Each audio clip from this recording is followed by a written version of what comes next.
Good evening, good morning. Hi, everyone. Thank you for joining our session. My name is Mark Irura. I'll be moderating this session. I think we will start with introductions. I'll introduce the panel. We have 3 participants who are online and 3 who are here on stage. I will start with Deshni on my right. Deshni is a dynamic force hailing from South Africa. Her work intersects law, technology, and social impact. She's passionate about democratizing AI ecosystems. Her skill sets range from prototyping new open source licenses with local language communities to scaling AI and data science through a bootcamp that has been conducted for women that has been conducted across 3 African countries. She has also co-developed South Africa's first AI maturity assessment framework. She has passionately worked on birthing the Language AI Hub for African NLP and co-created an AI policy playbook with Global South policymakers. Deshni describes herself as a bridge builder and a co-creator of AI in Africa. She is an advisory board member of the South African AI Association, a co-founder of the GIZ Diverse Women in Tech Network, working group member on AI strategy recommendations for South Africa, and was featured on the list of 100 brilliant women in AI ethics. Next, I will introduce Samuel Rutunda, who is on my left. Samuel is the CTO and principal researcher at Digital Umuganda, a leading AI-driven voice technology organization for African languages. Digital Umuganda is a Kigali-based AI and open data organization on a mission to democratize access to information in African languages. Founded in 2018, the company builds large-scale voice and text datasets and develops voice AI tools to bridge the language divide and preserve linguistic diversity. With projects spanning 17 African languages, they've recorded thousands of hours of speech and digitized countless text samples, fueling models for local and global impact. Grounded in Rwanda's tradition of Umuganda, community uplift through collective effort, Digital Umuganda unites community contributors, developers, governments, and NGOs to build open source language infrastructure by Africans for the world. On my far right, I have Dr. Lilian Wanzare. Lilian is a lecturer at the Department of Computer Science at Maseno University. Her research interests are in artificial intelligence and machine learning, in particular, natural language processing. You will hear the term NLP a lot in this panel, and building text processing tools for low-resource languages. She has served as the principal investigator for several research projects funded by BMGF, the Lacuna Fund, the Canadian Development Research Agency, IDRC, AI4D, among others. She has pioneered the Kenya Corpus, or Ken Corpus as we know it, which is a Kenya language corpus for NLP and machine learning research, a project that looks at building datasets for training NLP tools for underserved languages, particularly those spoken in Kenya, with use cases geared towards agriculture, education, and health.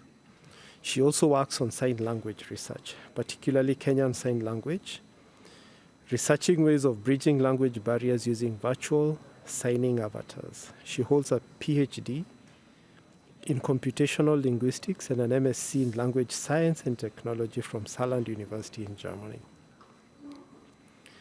Online, I will start with Dr. Melissa Omino. Melissa is the director of the Center for Intellectual Property and Information Technology Law, CIPIT, at Strathmore University, a leading Eastern African AI policy hub and data governance policy center.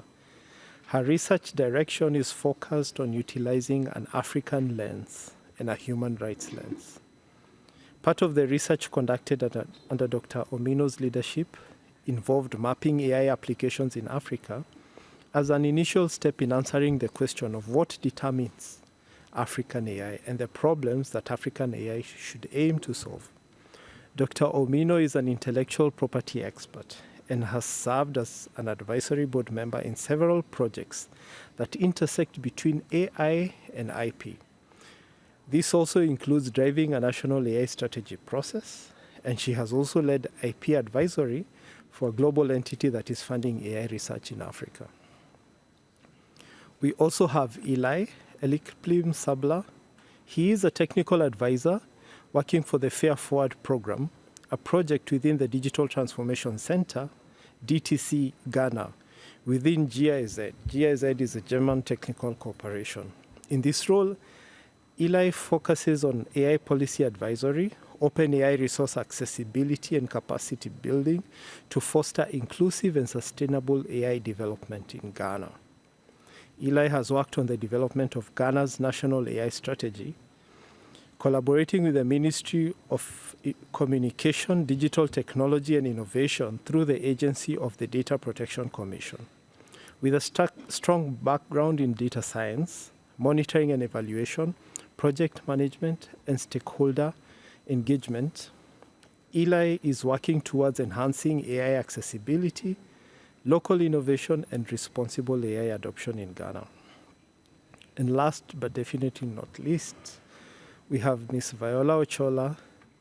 She's the Director of Access to Information.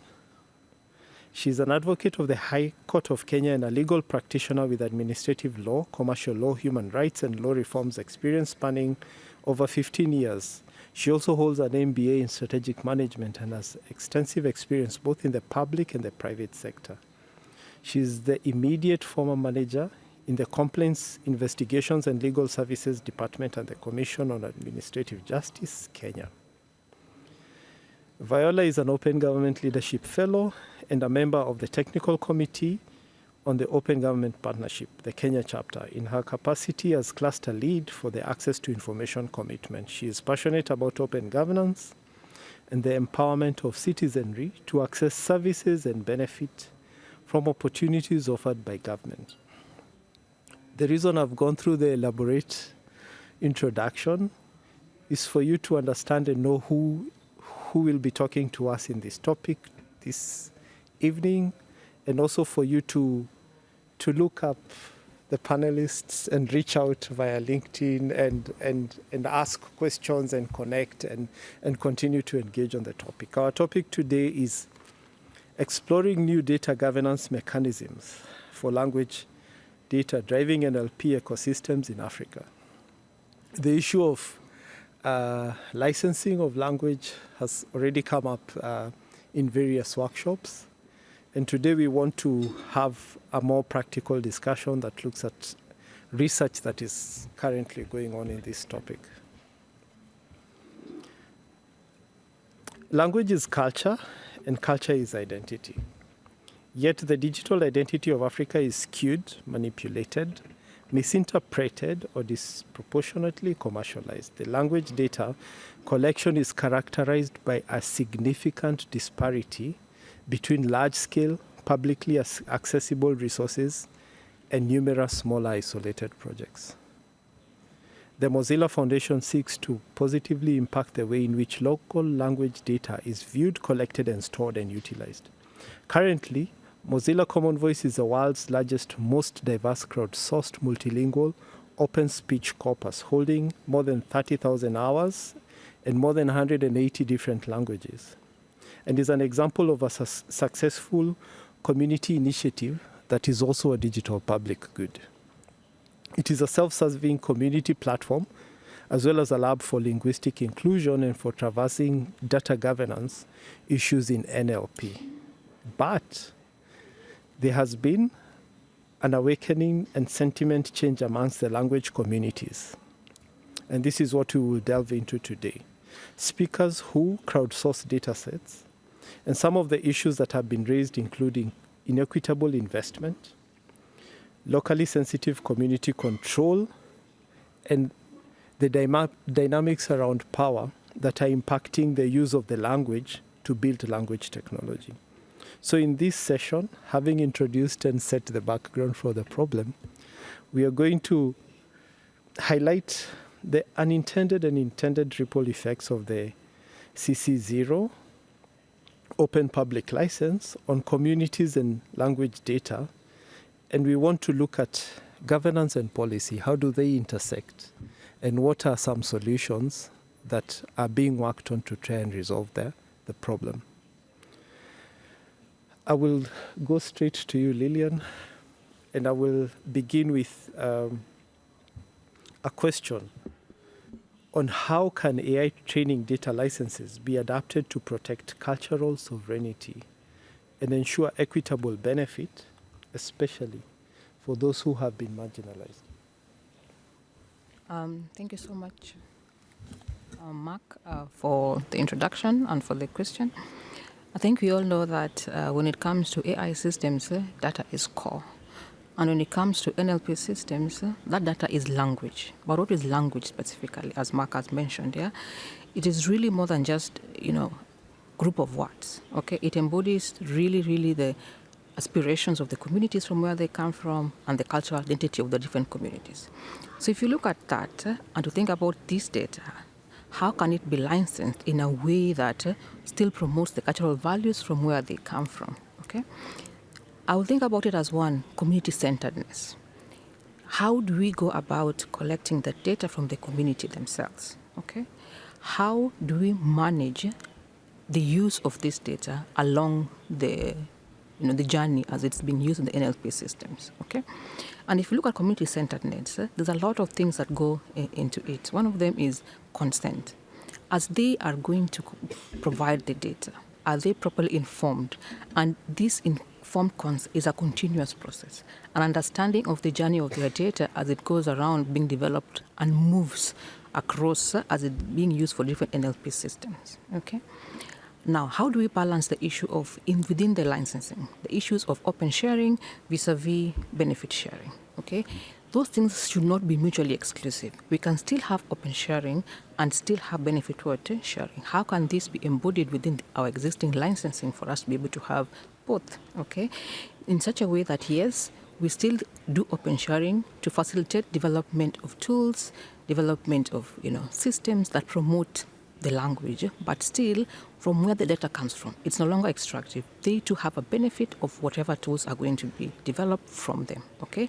And how does this move not just from the data community, but from the larger language community? Those who collected data themselves, but the larger community who speak the particular words, languages. And if I think about it in the last bit as a close, in this licensing ecosystem, okay, I know there are different bodies that look about licensing and licensing in general. Okay, in this ecosystem, how transparent is it to enable different views and different combinations that support different requirements by different people? You're able to really pull things together that are aligned to your values, and there's no one size fits all. There can be different ways of combining the licensing in the ecosystem that still supports the community-centeredness for the communities, but still allows for open sharing and development across the journey. That would be my opening remark. Thank you so much, Lillian. I will come to you, Melissa. And Lillian has mentioned something to do with the different needs and the different requirements over the entire, let me call it language or AI language life cycle. And she's talked about values. And to it, I want to throw in the benefit. I will not just make it economic, but when we think about benefit, I would like you to help us to unpack that in view of the question, like how do we think about sovereignty, but we also enable these things based on the work that you're currently undertaking. Okay, thank you so much, Mark. I hope you can hear me. Yes. Excellent. So I think when we think about the benefit, I don't think that we here should be discussing the benefit without referencing the language community, because that's where the benefit should flow. So in part of the work that Zipit is doing in collaboration with the Data Science Law Lab at University of Pretoria is reaching out to these language communities, and I'm being very specific about this term, language community, because there's also a data community that exists and is made up of African AI data developers who actually collate languages into these particular data sets for natural language processing. We think that that community, the language community, should be able to speak for itself and say what type of benefit that they would require for the particular use of that language data set. And it has already been mentioned by Dr. Lillian. The different types of uses might require different types of benefits or might actually require a different thought as to what a benefit would mean. A lot of resistance towards having these language communities speak about quote unquote a benefit is that it is automatically assumed to be a monetary thing or a royalty based thing. But essentially, we are saying that it should be given up to the community to decide what that should be. Most of my discussions with various communities, including the Luo community via Massachusetts University, has been that they want something that is sustainable and that is community-based, meaning something that everyone in this language community can interact with and benefit from. And a monetary or royalty benefit doesn't quite meet that mark. So essentially, we need to think about the harmful dynamic that has been created with the current use of language data sets and the fact that these language data sets being commodified in AI systems primarily serves dominant languages and wealthy corporations, while marginalized communities receive no benefits, no matter how you define it, and often leave their cultural protocols, practices, values violated. So a benefit could actually be the respect of the cultural knowledge that the language carries, or even a share or access to this AI tool that has been built using the language data. So can a licensing framework deliver this? I think that it can. That's what the Noodle license, the Nulite Obodo Open Data License, is meant to be to do. It's supposed to provide an avenue where this conversation about what type of benefit would flow to a community would start from. And we are sort of trying to fit it into what currently governs the language dataset regime, which is copyright licensing. So we came up with an alternative license that has elements of copyright, but also has elements of recognition of cultural knowledge and giving a voice to the community to negotiate about what they would want as a benefit. And here I also have to signal the Creative Commons community, where I am a board member, who just yesterday released publicly their work on preference signaling that would work hand in hand with Creative Commons licenses. And this essentially gives data stewards of particular data sets that are being utilized by AI to be able to say what they would prefer that data set to be used for or as. So this is actually signaling that this act of benefit recognition, benefit sharing is something that is being worked on and needs to be worked on. And maybe it's not for us to determine, because it would just be us imposing our thoughts on these language communities, but bringing language communities to the forefront so they can speak for themselves as to what they would like. Thank you. Thanks, Melissa. I appreciate especially your comment on benefit. And with benefit, obviously, one of the things that is apparent in the continent is the issue of avoiding, the recolonization through language and through AI. And I think this is an important question to ask you. I'll come to you, back to you, and ask about policy. When we think about policy and we think about policy frameworks, what are broad principles that we can incorporate to think about, equity and anti-extractiveness, so that there is mutual benefit? We do not stifle innovation, as Lillian said, but we're able to grow and advance because we still need a commons to be able to move forward. Thanks, Mark. I think that In order to have real equity, we are required to think about communities as having ownership and not just a group that would provide consent.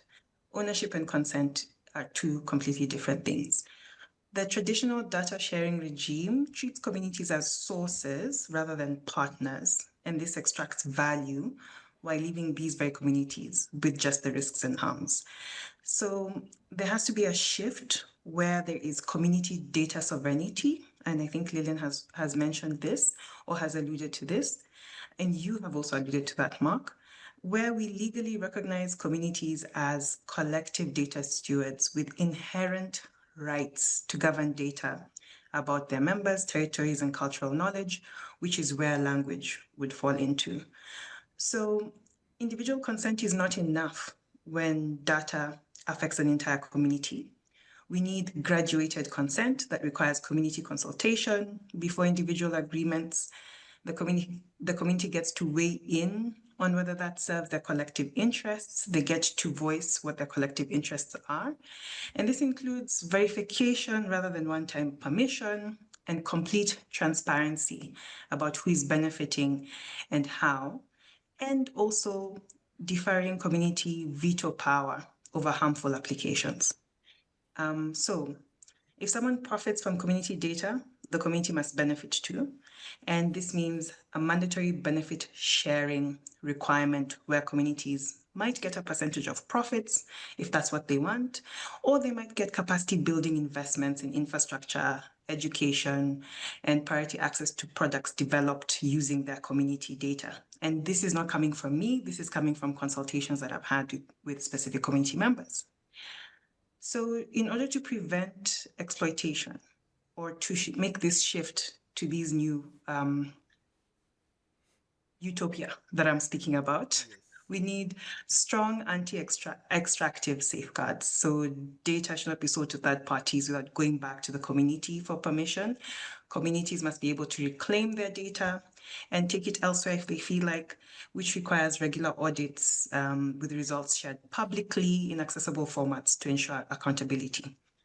All these should be backed by penalties for violating community agreements. And I must admit here my bias as a lawyer. I'm really thinking about legal frameworks and structures. So that's why I'm talking about accountability and I'm talking about enforcement mechanisms. But I think that really works currently in the language data sharing regime because they are using legal agreements, being copyright licenses, to govern the sharing of this data. So the conversation, or rather what I'm trying to highlight here, is that it's ultimately about power and not just viewing data as a tool under a data governance regime, so not just about privacy.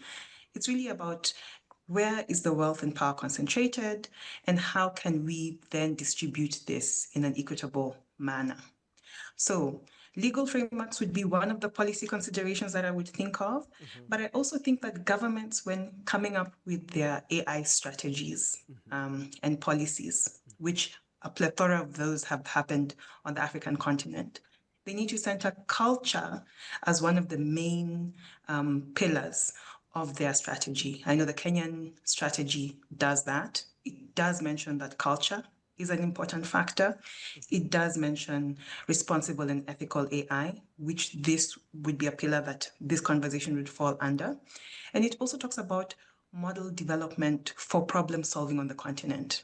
And you cannot talk about model development for problem solving if you do not think about language data sets. So I think that this is essentially how we can get to a balance. It's not about closing off the data. It's about ensuring that it's an equitable exchange between those who want to collect and use the data and the communities that have preserved and curated. And again, I say that there are two communities that exist. The language community that has suffered historical disadvantages in curating and preserving the language, particularly in the context of Africa.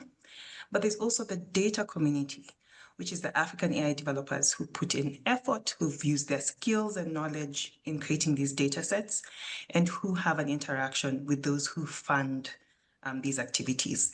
So there needs to be a balance for, let's talk about these three parties in this context. Those who would like to use the data set, those who have curated the languages and preserved them, and those who actually have created the data set. Thanks, Melissa. I'm looking at you, Desh, now. Melissa has taken us to utopia, to Canaan. But we need to come back now here to what exists now that we could latch onto. And even as Desh gives her remarks, maybe I'll ask you to Viola to also be on standby to give us a different perspective if there's anything that Desh will have missed out. So over to you, Desh. Sure. I think it's important to also to point out that when we mention the concept of extractive practices, that it's not always a foreign versus local context. And it's not a cross-border issue, because I think that extractive practices often happen within countries and within the continent under the guise of the open collaboration concept. I do think that policy protections that cover digital work should also actually take their foundational basis from existing protections that are afforded to cultural and indigenous communities which exist in a civil context. So assuming those foundational building blocks exist, then policy protection can almost come into play in two ways. Policy protection can come into play in two ways, which is as a source for human rights, because that's really important, protecting labor rights and gig workers who also often do the unsexy work of labeling data, of training algorithms, but also come in as a counter leverage point in the context of open source and digital public goods. And we've heard the speakers mention the concept of quid pro quo. If you take something, give something back. And I'll just run through very quickly a few points. So fair sharing is one way. And then my co-panelist Melissa mentioned the Noodle license, but there's also the Incuba license that was developed. Another way is if a commercial actor has to cross-subsidize public maintenance in an open source for open source AI resources, what would that look like? Does it come with conditions? But the use of open grants or long-term partnerships that actually benefit the community. So one example was a grant that Google.org had given to Ghana NLP, which had really very minimal conditions attached that the community could use as they saw fit. I think the other one for that AI policy could include, which doesn't often happen and should, is having where there are foreign investors or foreign partners, including local partners as equal collaborators, because oftentimes localized partners come in as just consultants. And when you have an equal collaborator, you have a co-ownership of the data corpora, and that could be often done by MOUs or just general contracts. And I think that policies should make AI developers accountable, and that accountability can look like impact reports or independent audits. I will mention very quickly something that I came across before I hand over to Viola in my research, something that's called the Nagoya Protocol. And this actually exists in the biodiversity space, which basically requires fair and equitable sharing of benefits in the use of genetic resources. And that's like plants, animals, microorganisms, etc. And I feel like if we want to learn, we could learn from parallels like this. So establishing something like a linguistic protocol for use of African languages in AI could be a great policy tool for regional principles or codes of conduct. I guess another policy tool could be the AI policy playbook that was recently launched at the UNESCO conference a few weeks ago. But I'll stop here. Over to you, Viola. All right, thank you. Thank you, Mark. And speaking after Melissa and Deshni, I think most of them have sort of taken out most of the policy requirements, but I would still emphasize on the issue of the data sovereignty and equitable data sharing that both Melissa and Deshni talked about.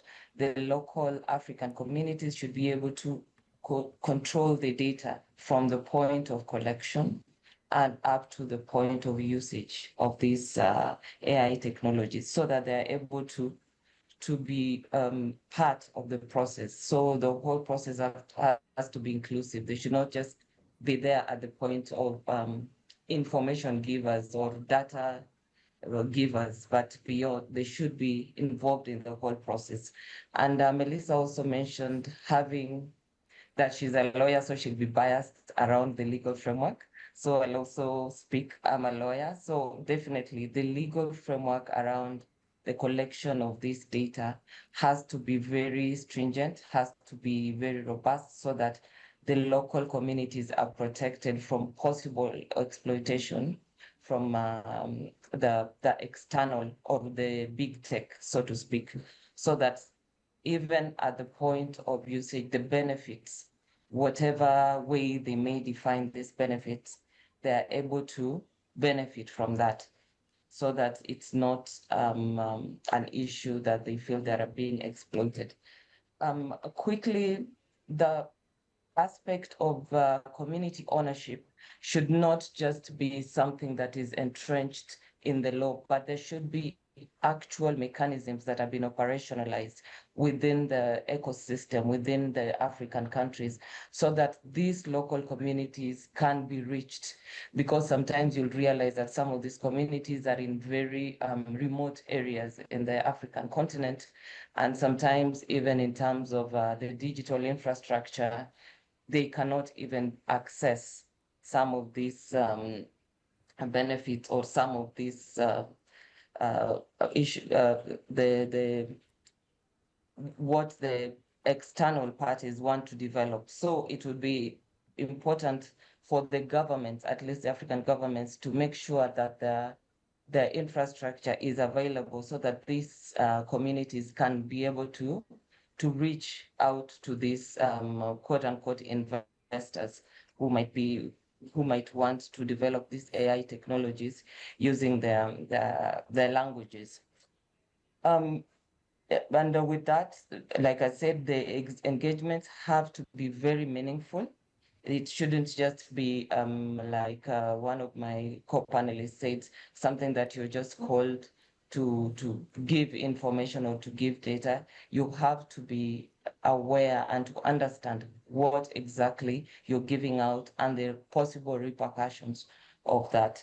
And finally, I'll speak to another policy as perspective, that one of building the capacity and skills development of the African nations, because you realize sometimes the issue is the lack of skills and the lack of the capacity to do this within the continent.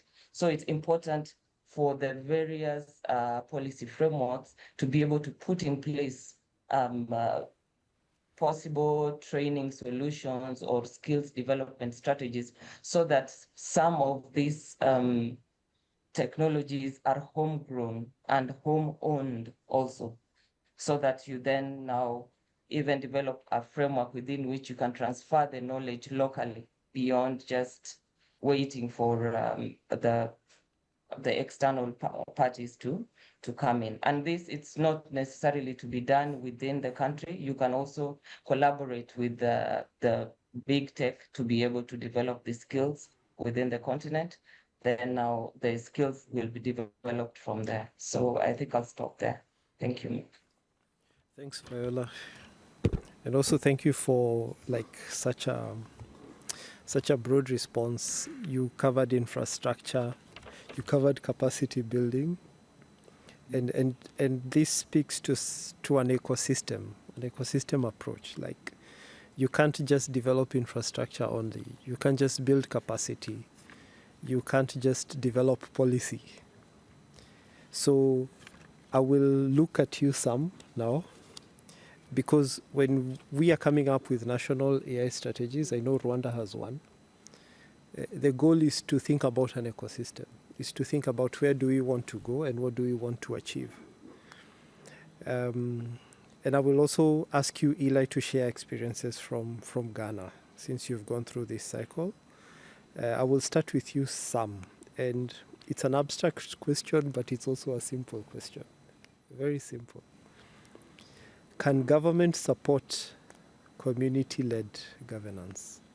Could government partner? It's always top-down. It's always, this is what you need to do. What do you think, these strategies can help to support the growth of the AI ecosystem that is coming up. Thank you. Thank you, Mark. I think first, the AI strategies or AI policies, they help within these three categories. First, they raise awareness. Usually, once something becomes a strategy or a policy, it makes people to know about it. So AI, once it's implemented, people are now looking at all the components of AI, of which currently the major one is the language component. Second, it creates a working framework that AA governments and other entities can use as a guideline or as a framework to follow.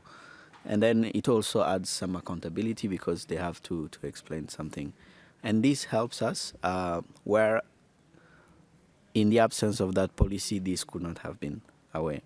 And then in terms of what it creates, it starts creating a discussion. It means now when you go to them, you can have a base of how you can discuss. You have some place from where to start the discussion, and then they can look at it and they can say, oh, we have actually a plan, we have a policy or a strategy, and this is what it says. And then the thing about language is cross-cutting, and it touches many aspects of everyday life, and then it started creating synergies. So, for example, someone in health can say, oh, actually, we are thinking of using this tool, but then they don't know how to do it. But given that there is a policy, they have where to ask, and then it starts, even us as a community, to start saying, oh, how about we work within the health, for example, medicinal plants?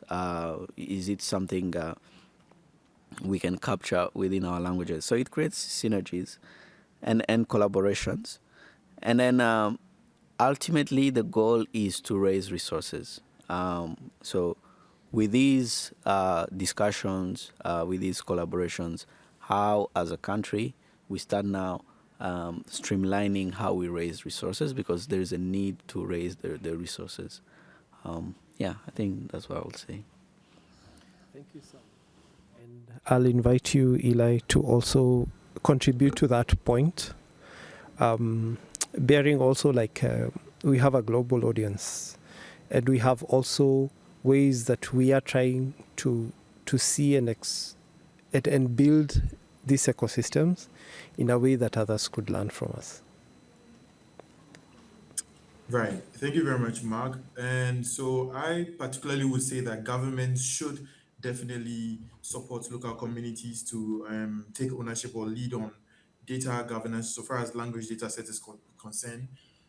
Government should actually empower local communities. I mean, by thinking about the idea of national strategies, AI policies and AI strategies, even looking at the way they are developed and drafted, it actually includes, whichever approach is taken, includes local communities and major stakeholders. And so just by that definition, through stakeholder consultations, ecosystem analysis and research, SWOT analysis, all that process should already include communities that are existing in the space. And so if that is the case, then it is in a first step a way of supporting the communities to also take ownership of whatever comes out of the of data, or what data governance is concerned in a particular country. Now, what I've learned in the process in Ghana is that currently we have a draft national AI strategy that is undergoing review. And throughout the review processes, we reach out to various groups and trying to understand their specific needs and what they would like to see in the reviewed document. And it has been consistently spoken of how they need to see representation in there, or how they have to, or they would like to be empowered to be able to govern data sets that are generated within the same space. Now, to this, I would say that in the already existing draft, there is a pillar that actually speaks to this, and it's called is the pillar 5, which says that the strategy seeks to provide data collectors with guidelines and principles for collecting data, storing and sharing it. I think this creates the avenue for the government to empower local communities to be able to take the lead or ownership so far as data governance is concerned. If the government would, or if the strategy would actually pinpoint specific principles and guidelines that these communities need to take, that would eventually influence how the level of ownership they will be able to take of the data governance system in the country. So I think a lot has been said already, and we also need to take a look at the adoption of alternative licensing models like the Noodle that has already been mentioned by Dr. Melissa on the call in the session. And I think that would this when we take this approach, I think it will augur well for the communities involved. Yeah. Thanks, Eli.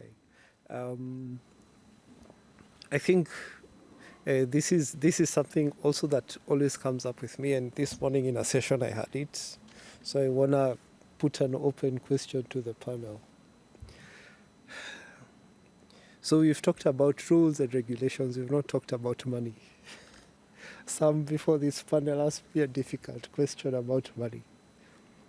And one of the challenges even that came up earlier was the procurement systems. Is there, because procurement provides an opportunity for these communities, developer communities that Melissa mentioned. And even Viola talked about like people who are in remote areas, they cannot benefit because there is no infrastructure, there is no connectivity.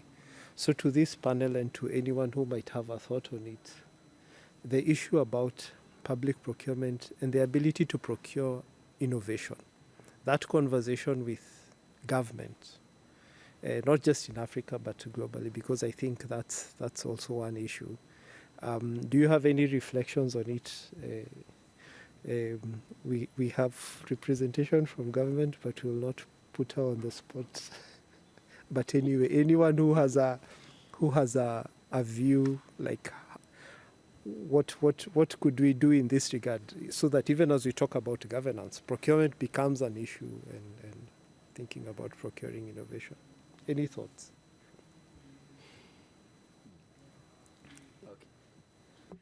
Yeah, let me start. Usually, I don't know, I was talking to someone and say government is run by accountants. And accountants, they want facts. They want, what is this going to be to do? And then it's still in the early stage of the language technology, particularly within our domain, especially for low resource languages. So it's very hard to show the facts. It's something to say, I'm going to take a chance and then I will see. Yeah, but I think there is a need to take a chance. For example, when we worked in the beginning with Common Voice for Rwanda, there was no policy, there was no AI ecosystem, there was nothing. But then there was a leap forward to say, okay, let's take a chance.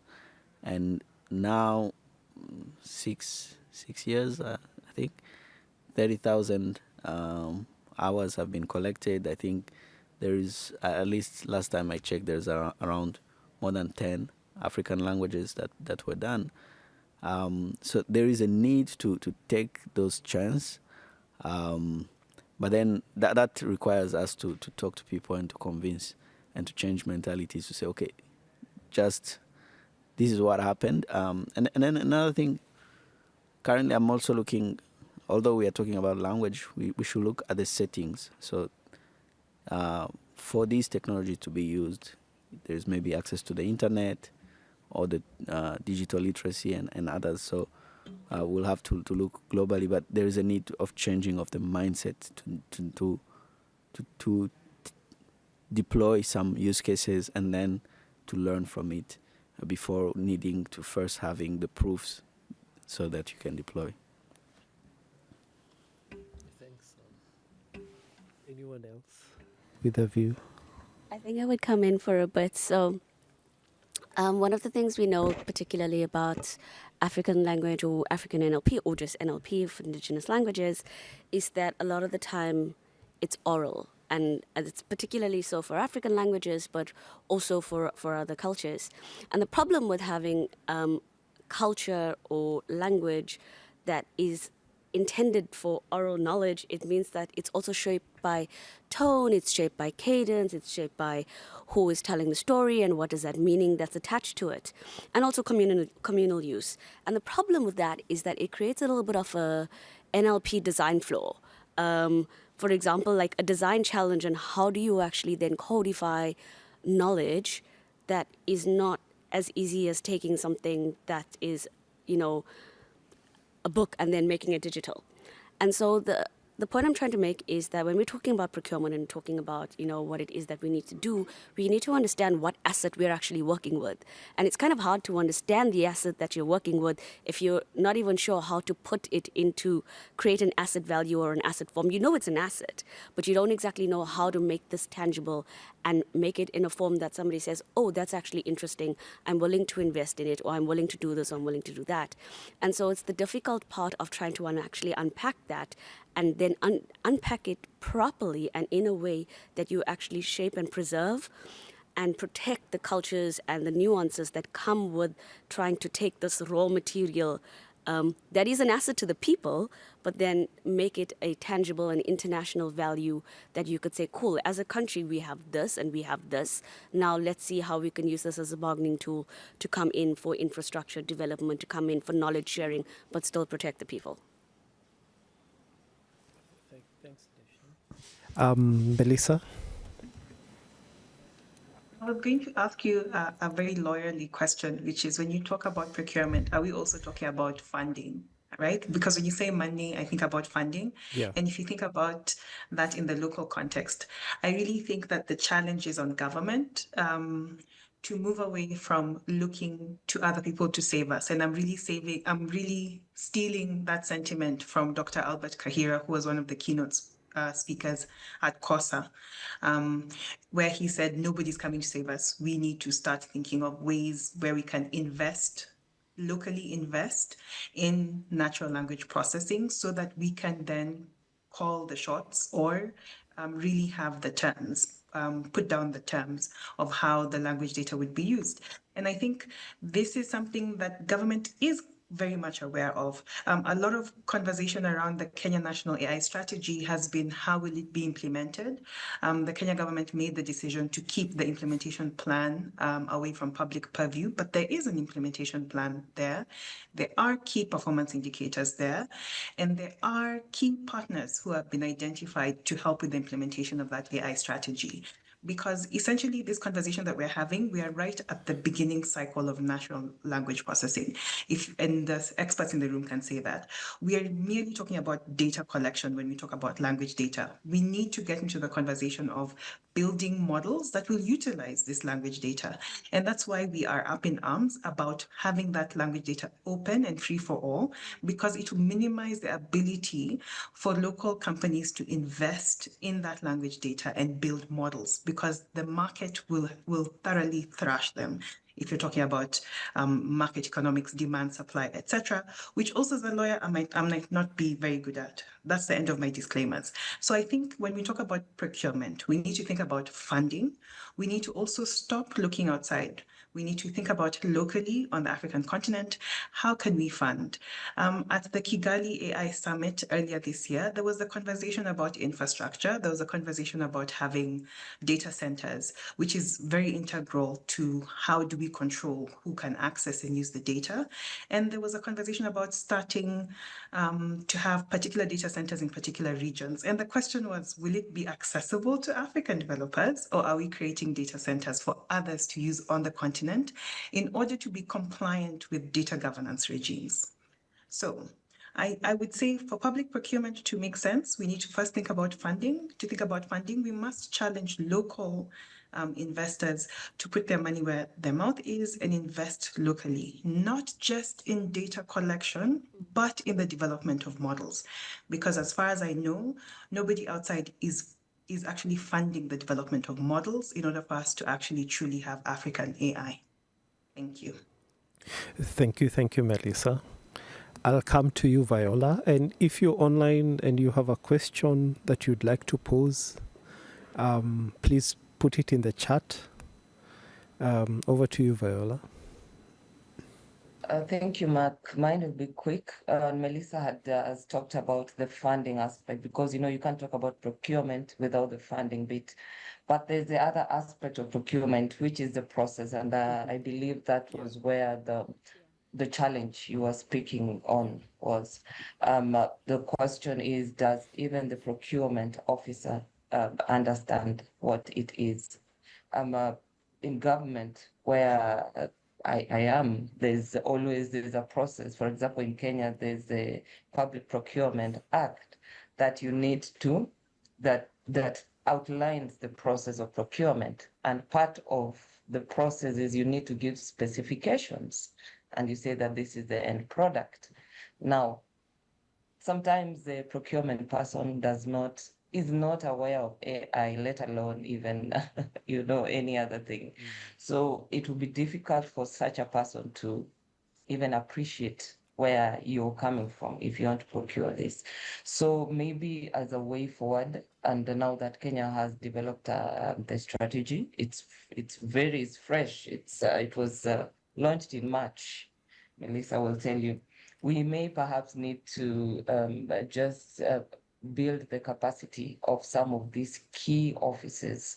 For example, the procurement arm of government, so that they're able to appreciate that this may not necessarily be a tangible item that we are looking at, but it could be something else. So that is number one. And number two, the laws, because now the laws as we have them now did not appreciate such things, then we may need to review the laws so that they capture these angles. And these laws should not only be reviewed by lawyers, because Melissa knows, you need to have the technical capacity to be able to put it in the laws in a way that then it will inform what you want to get at the end of the tunnel. So I think I'll stop there with respect to procurement. Thank you. Yeah, there's a friend of mine who says for government, procuring a packet of milk and procuring an AI system, it's the same. It's not supposed to be like that. I will come to you, Eli, and I will ask a question. No, let me start with you, Lillian, because you work with communities. What sort of skills would communities need to build in order to govern their own language technologies effectively? So yes, we are saying government, these are issues, right? But before they come to government, they did a number of skills so that we can even talk about this governance of the language. What do we need? Okay, thank you so much, Mark. It's really interesting because as we worked with these communities, so we do have this Mozilla project that we go to the communities and really understand what exactly will they want their knowledge in terms of their language to be used in AI. Now, when you pose this to them, they're like, okay, it's just my language. They've never imagined that it's actually something bigger. Okay, that means that there's a lack of exposure or lack of knowledge in terms of what can be used towards AI. But if you start unpacking to them the possibilities, then they say, aha, there's actually a lot of interest here to work with. Okay, and they are seeing how their children and their future can benefit from it. Okay, and they're seeing that's the aspect of capacity building. So one, they need to have like baseline knowledge from the people collecting the data. As Melissa said, it's an ecosystem. The people collecting the data, as they collect it, are they aware how do we package it, be able to fit objective X, which is an AI model there. It's just not, how do we package the collection, okay? Then in terms of the people who are going to develop the particular models, okay? Do they understand how the data comes in, how that is going to be used? Or they just sit down and hope that there'll be data somewhere? Because we find students are looking for data, but they have no idea how data is collected, okay? They have to be able to think about, based on this problem, how is the whole pipeline? Okay, then we invited the government to come into play and think about, if you want to govern this data collection, if you want to govern this system, what do we need? And for them, they did not have a governance framework. If somebody wants to use our data, how do they come in? If I want to share my data, how do they come in? If the media wants to share the data, how do they come in? All these data generators, how do they come in? What is the benefit structure? As again, you can see then, it is because they really don't know what comes together to develop these AI models. There's a really disjointness in terms of how this comes in vis-a-vis model. Somebody once asked me, I want a model that's able to help me with chemistry in Dulu. I'm asking, do you even understand what you're saying? First of all, do you have chemical terms in Dulu? Before this model can start talking about chemistry in Dulu, how do we get it there? You see, there's the utopia of this thing is magical, but there is no understanding of how do we get there and how do all the stakeholders come into place to make us get there. Okay, so that really needs to be put into place. Thank you.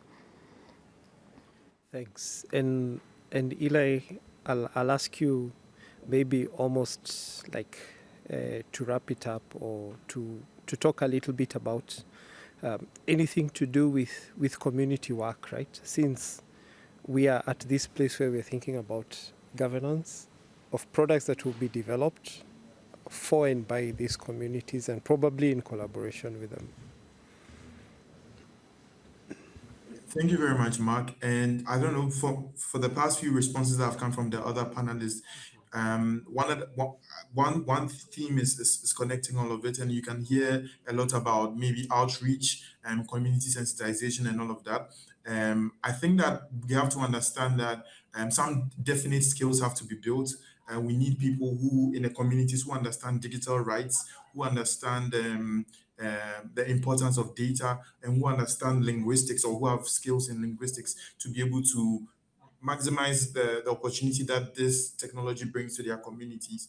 Now, one of the things that I've come to understand is that sometimes there is community fatigue regarding contributing to data collection schemes. And so there's the sensitization would make them understand that there's a purpose for this, and it may not have immediate should I say, benefits in terms of maybe monetary terms or whatever support they may need in the immediate sense, or but it goes a long way to contribute to something bigger that can actually benefit them immediately, and then also the nation as a whole. So I think that it is important for us to understand the need for outreach programs to reach out to people in communities, to let them understand the purpose of artificial intelligence. Recently, we did a research trying to understand how women-led women-led SMEs or entrepreneurs are using AI and NLP tools to be able to interact with their customers and partners and all of that. And we came to the understanding that most of them are probably even using tools that have AI algorithms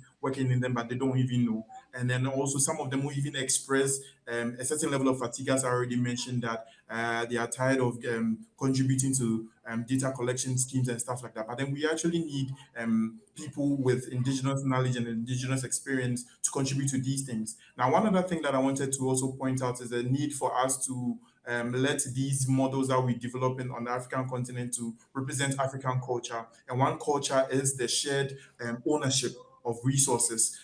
When you talk about African culture and oral tradition, you notice that proverbs and idiomatic expressions and stories don't have proprietary ownership. It belongs to the community. And so that should be reflected in the models that we build and in our data collection activities, so that data and models are openly accessible to all. I think I mashed up a lot of things, but yeah, basically that's what I wanted to end with. Thank you.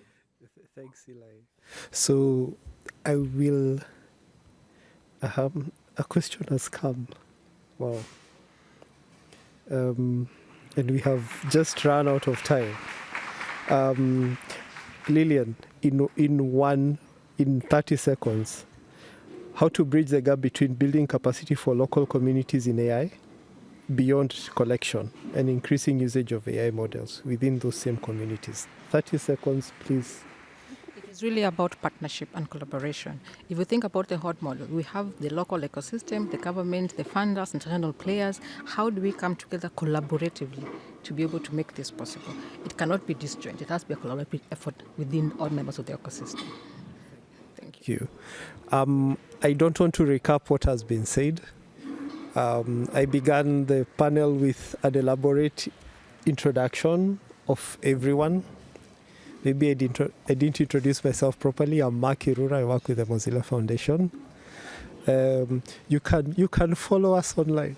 Each one of us, you can hit the subscribe button and you just follow us on LinkedIn and feel free. I'm making a pact with each of the panelists. Feel free to reach out and ask them about the work and about this work and about what they're doing. Thank you so much. Thank you so much. And thank you for being part of this panel. We really appreciate it. Thank you.